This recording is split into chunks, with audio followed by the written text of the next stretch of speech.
Okay, dear students, today we will discuss the thermal conductivity of insulating powder apparatus. So it is the setup is under the conduction category. So the conduction is the one kind of a mode of heat transfer. So the conduction is nothing but is one kind of heat transfer between solid to solid surface. So in this apparatus that consists of the sphere. In this sphere there will be inner sphere, there will be having a heated ball, and the outer sphere. In between the inner sphere to outer sphere can be filled with a magnesium oxide powder. This is an insulating powder, right? So we have to find out the thermal conductivity of this insulating powder.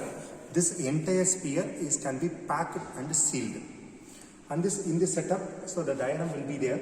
So this is the inner sphere portion. The inner sphere portion, the heater will be there. The heater will be ball. And the inner sphere can be surrounded by the outer sphere, can be filled with a magnesium oxide powder. This is an insulating powder.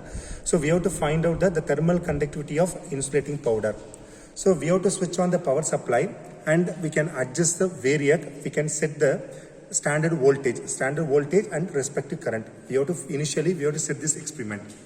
After setting the voltage and current, so we have to wait for a few minutes, 2 to 3 minutes, so the insulating powder gets heated because the heaters can be giving the heat to the powder.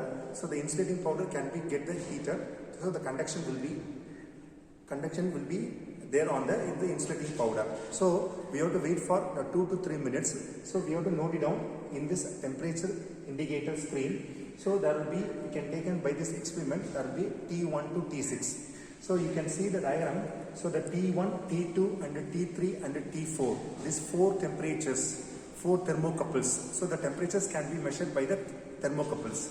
So the T1 and T2 and T3 and T4, the 4 temperatures are referred to the heater temperature. And T5 and T6 will be referred to the insulating powder temperature. So we have to wait for 2 to 3 minutes. We have to note it down T1 temperature and T2 temperature and T3 temperature and T4 temperature and T5 temperature and T6 temperature. So we have to note it down all these readings in the observation. So next one, finally we have to come back into the T1 temperature. We can wait for another 3 to 5 minutes. So again the insulating powder gets heated.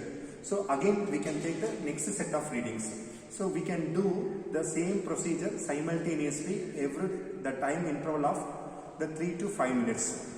So when the 2 consecutive readings same, so at this reading we have to stop this experiment.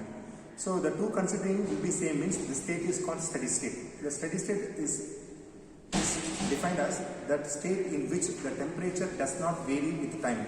If increasing the time on this any substance or surface, so the temperature will not change. So the temperature will be remains constant. If you again heat it on the surface, so the temperature will be remains constant. That state is called steady state. So we have to take the reading until it reaches the steady state. We have to stop this experiment. We have to note it down all these readings. So you can see this observation. So this observation, the first column will be provided the voltage and second column will be provided the current. So the third one is we have to multiply the voltage and current. We can get the heat input. So this is the heat input is given to the heater. And next one is this is a heater temperature.